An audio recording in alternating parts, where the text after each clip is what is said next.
In this video, I'll be reviewing two IEMs. One is the Empire Ears Bravado, which is from their X series, and the other is the Oriolus Frosteni.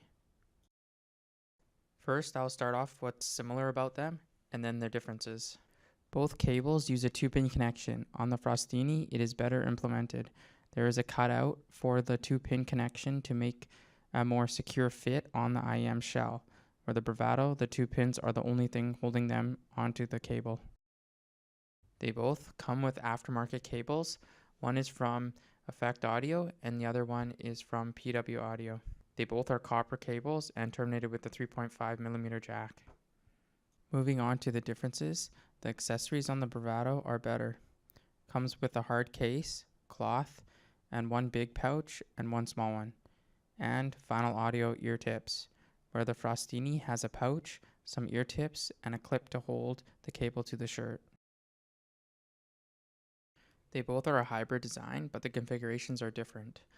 The Bravado has 2 drivers. One is the W9 subwoofer they call, which is dynamic driver, and 1 balance armature. Where the Frosteni has 1 dynamic driver and 2 balance armature drivers.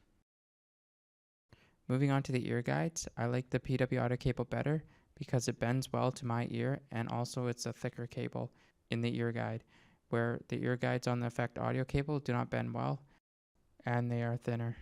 When it comes to fit, I prefer the Frostenis as they sit flush to my ear with the included ear tips, where the Bravado, the final ear tips didn't fit well.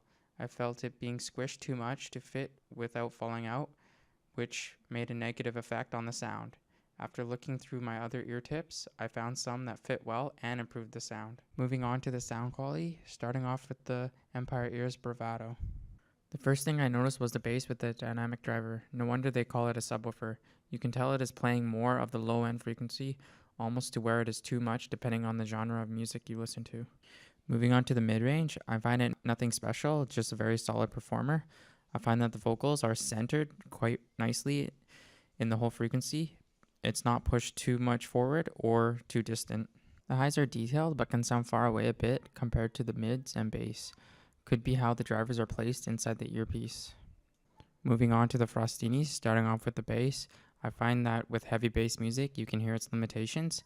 The bass is there, but it just doesn't get as deep as other headphones or IEMs that I've heard. I find the mid-range to be about average, and they make the sound of the voices sound a little bit different than other headphones when I compare them to, and the vocals are pushed up a bit forward. I find the highs have roll-off that leaves you wanting more at times. One example is with cymbals. They decay too quickly for my likings, making it sound tizzy. You do hear everything in the highs, it's just that you don't get that. When listening to the song Hello by Adele, the Bravado's bass sounds more realistic than the Frosteni.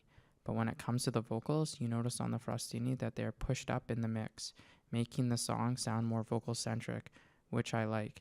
Also, you can hear her take a deep breath more clearly.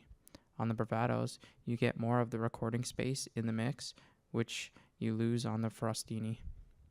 Moving on to the song People Get Ready by Cassidy, the bass on the Bravado is a bit too much in the low frequency, but there is more space, separation around the vocals. Again, the Frostenis works well with this for the vocals, but falls a bit in the highs compared to the Bravado. Moving on to rap music, a song Man of the Year by Schoolboy Q. The bass on the Frostenis is boomy sound, but the vocals and highs mix well with this song. But wow, the bass on the Bravados, definitely on another level. On this song, the highs seem to have more detail, but not as prominent compared to the Frosteni. It's like the highs are pushed forward more on the Frosteni. In conclusion, for the price, I would recommend the Frosteni if your music is not primarily bass heavy. Even if over time you don't like the sound, the cable alone makes up for it. I feel top genre for the IEM is jazz, acoustic, and some pop music. For the Bravado, if you're into bass, this can be one of your choices. The high price tag is a little off-putting for me at what the IEM is capable of doing. You do get a better package for the price, and the right angle 3.5mm jack on the cable is better. Tip rolling is recommended with this IEM. Top genres I recommend with these are rap, rock, pop, EDM.